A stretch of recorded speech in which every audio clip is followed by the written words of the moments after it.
Hello students, welcome to my channel. आज हम class 11 chapter 1 some basic concepts of chemistry के NCERT solutions देखेंगे। Let's start with question number 1। Question number 1 says, calculate the molar mass of the following H2O, CO2 and CH4. To calculate the molar mass, we need to know the atomic masses. इन तीनों में हमारे पास जो elements use हुए हैं that are hydrogen, oxygen and carbon, तो हमें इनके एटॉमिक मासेस पता होने चाहिए। Atomic mass of hydrogen is 1, oxygen is 16, carbon is 12. So let's start with part 1. Molar mass of H2O is 2 into atomic mass of hydrogen plus atomic mass of oxygen, that is 2 into 1 plus 16, and we'll get the answer 18U. U is the unit to denote molar mass. Second part, molar mass of CO2. इसका होगा atomic mass of carbon plus 2 into atomic mass of oxygen, that is 12 plus 2 into 16, that is 44U. Let's start with part number 3. Part number 3 is CH4. Molar mass of CH4 will be atomic mass of carbon plus 4 into atomic mass of hydrogen, that is 12 plus 4 into 1, that is 16U. Let's check second part. Question number 2 says, calculate the mass % of different elements present in sodium sulfate Na2SO4. जो formula use होता है मास % निकालने के लिए, that is mass of element upon molar mass of the compound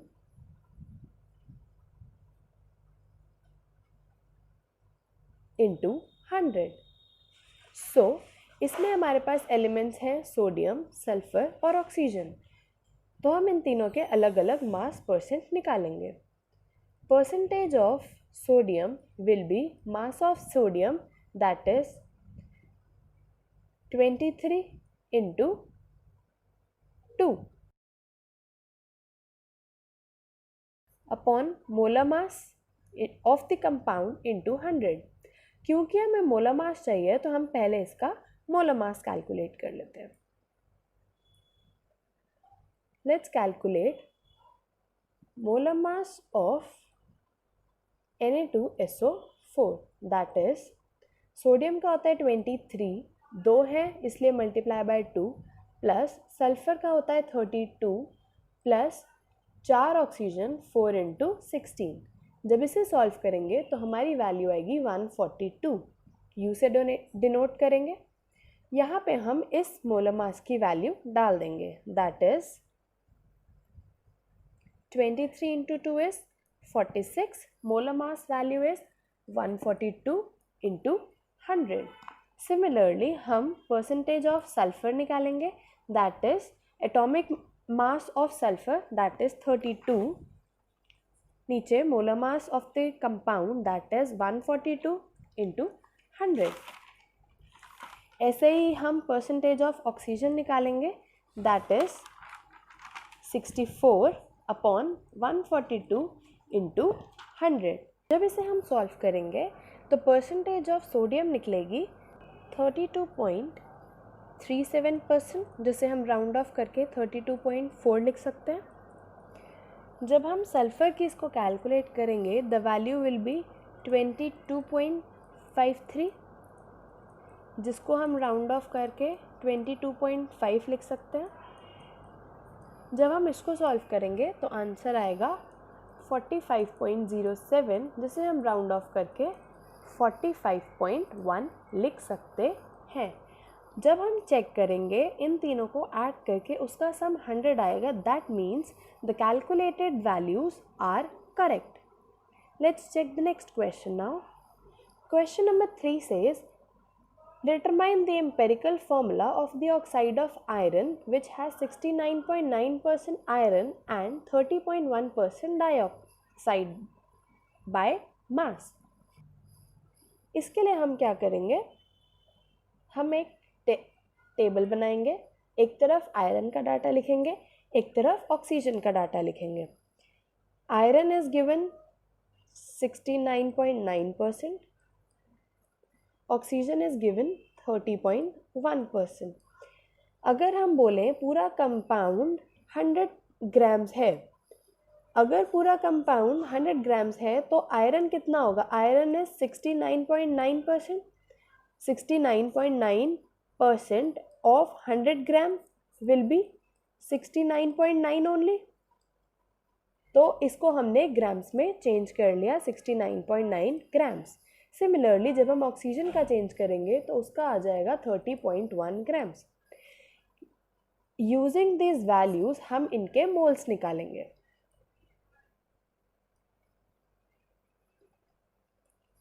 moles का formula होता है given mass upon molar mass. Given mass हो गया ये, और मोलर मास हम लोग को पता ही होता है। Given mass is 69.9, molar mass of iron is 55.85, given mass of oxygen is 30.1 and molar mass is 16। तो इससे हमारे पास मोल्स कैलकुलेट हो जाएंगे and the value will be 1.25 and 1.88.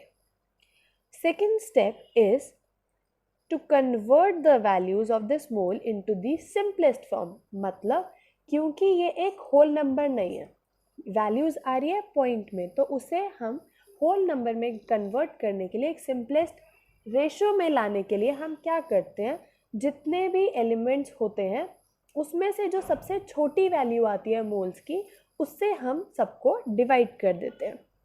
यहाँ पे लिखते हैं सिंपलेस्ट रेशियो विल बी, इन दोनों में सबसे छोटा कौन सा है? 1.25, तो हम इससे भी 1.25 को डिवाइड कर देंगे और इसे भी, that will be divided by 1.25, 1.88 divided by 1.25।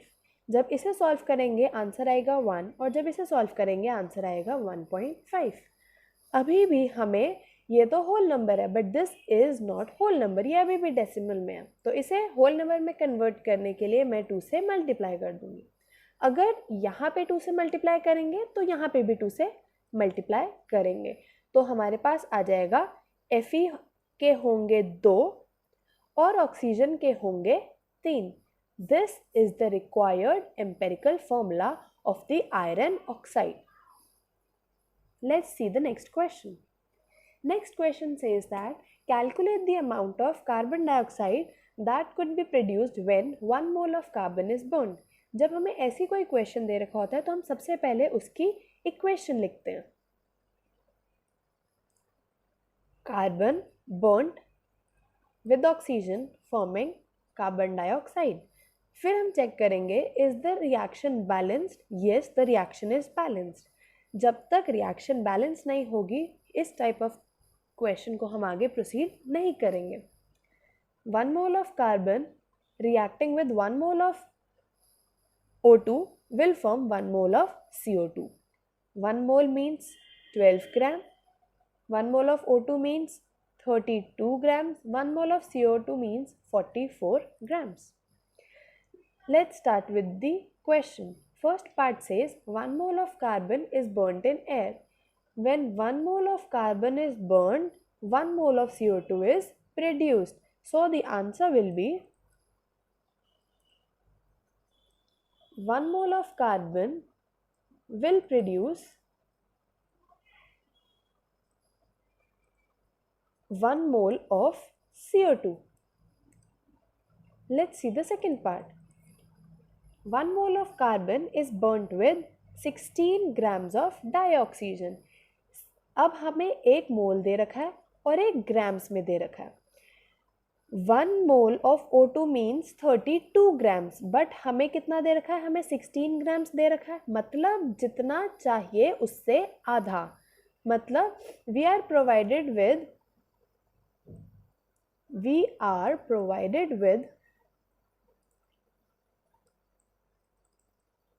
0.5 mole of O2, so it will react with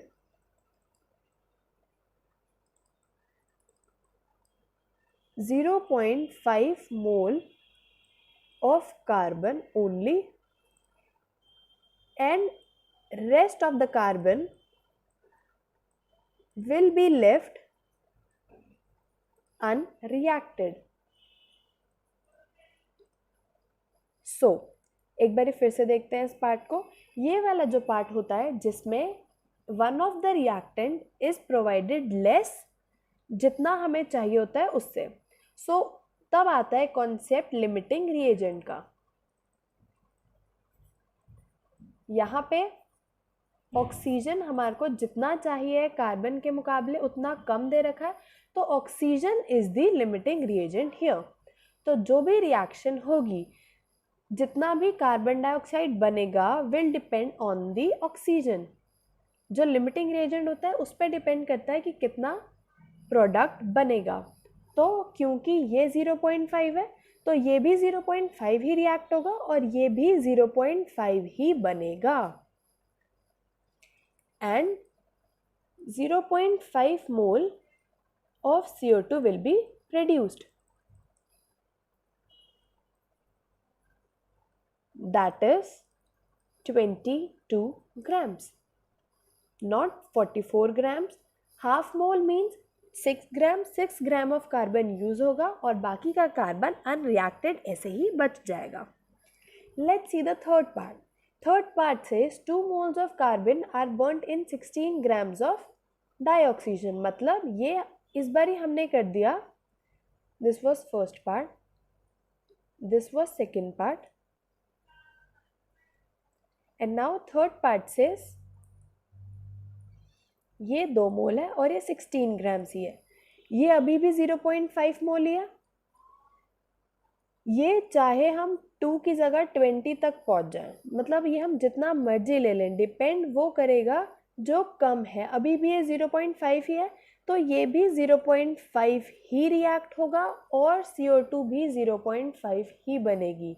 चाहे हम इसे 1 रख लें, 2 रख लें या जितना मर्जी रख लें, रिएक्ट लिमिटिंग रिएजेंट के अकॉर्डिंग ही करेगा और बाकी सारा अनरिएक्टेड बच जाएगा।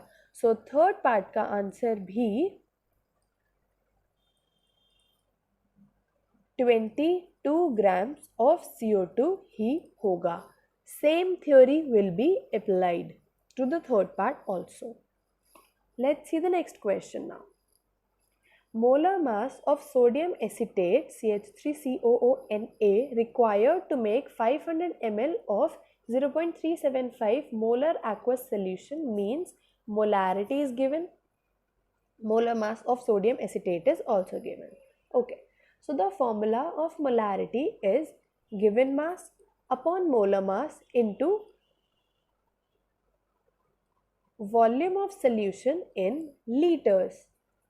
In liters is very much important. हमारे को यहाँ पे 500 ml दे रखा है, but we need to convert the volume in liters. सबसे पहले हम वॉल्यूम को ही चेंज कर लेते हैं। Volume is equals to 500 ml, that is उसे लीटर में चेंज करने के लिए हम 1000 से डिवाइड कर देंगे and we will get the answer. 2 0 से 2 0 गए, 0.5 लीटर्स। बस अब जितनी भी वैल्यूज़ हैं उसे हम इस फॉर्मूले में डाल देंगे and we'll get the value of the mass. Molarity we are given 0.375. Given mass we need to calculate. Molar mass is 82.0245. Volume we have calculated, that is 0.5. इसे हम ऊपर लेके जाके मल्टीप्लाई कर देंगे और गिवन मास की वैल्यू कैलकुलेट कर लेंगे and after the calculation the value of mass we will get will be 15.38 grams. Let's see the next question now. Next question says, calculate the concentration of nitric acid in moles per liter in a sample which has density 1.41 gram per milliliter and the mass percent of nitric acid in it being 69%. हमें निकालना है concentration of nitric acid in moles per litre. Moles per litre का मतलब है हमें molarity निकालनी है और हमें डेंसिटी दे रखी है सोल्यूशन की and we are given with mass percent of nitric acid जो है 69%. इस लाइन को अगर हम यूज़ करें और मास परसेंट निकालें इन ग्राम्स तो हम क्या करेंगे. Let suppose 100 gram of total solution है. तो अगर 100 ग्राम ऑफ टोटल सोल्यूशन है तो 69% ऑफ 100 कितना होगा. 100 से 100 कटेगा, that is 69 grams means nitric acid is 69 grams. Okay. Next we need to calculate the molar mass of HNO3 because molarity का जो formula होता है that is given mass upon molar mass into volume of solution in liters. 69 is the given mass. Next we need to calculate the molar mass. Molar mass is 1 for hydrogen, 14 for nitrogen, and for oxygen it is 16 into 3. When we will calculate this, the answer will come out to be 63U. तो हमारे पास अब molar mass भी आ गया. Next we need to calculate volume. Volume calculate करने के लिए हमें डेंसिटी दे रखी है and we know density is mass upon volume. इससे वॉल्यूम निकल जाएगा, that is mass upon D. This is volume of solution, this is density of solution. तो मास भी ऑफ सोल्यूशन ही डालेंगे, दैट इज 100 ग्राम और डेंसिटी है 1.41. जब हम इसे सॉल्व करेंगे उससे वॉल्यूम निकल जाएगा, that is 70.92 millilitre because density was in gram per millilitre. तो जो वॉल्यूम निकलेगा वो भी मिलीलीटर में निकलेगा. इसे हम लीटर में चेंज कर लेंगे बिकॉज मोलैरिटी के फॉर्मूले में सोल्यूशन लीटर में होना चाहिए and this will be 70.92 into 10 की पावर -3 लीटर. अब हम ये सारी वैल्यूज़ को इसके अंदर डाल देंगे and we will get the value of molarity, that is given mass is 69, molar mass is 63, volume is 70.92 into 10 to the power -3. And when we will solve this, we will get the answer 15.44 mole per liter. This is the required concentration of nitric acid in moles per liter. So the first slide is completed. अगर आपको video अच्छी लगी हो, do hit the like button, share with your friends and subscribe to the channel. Thank you.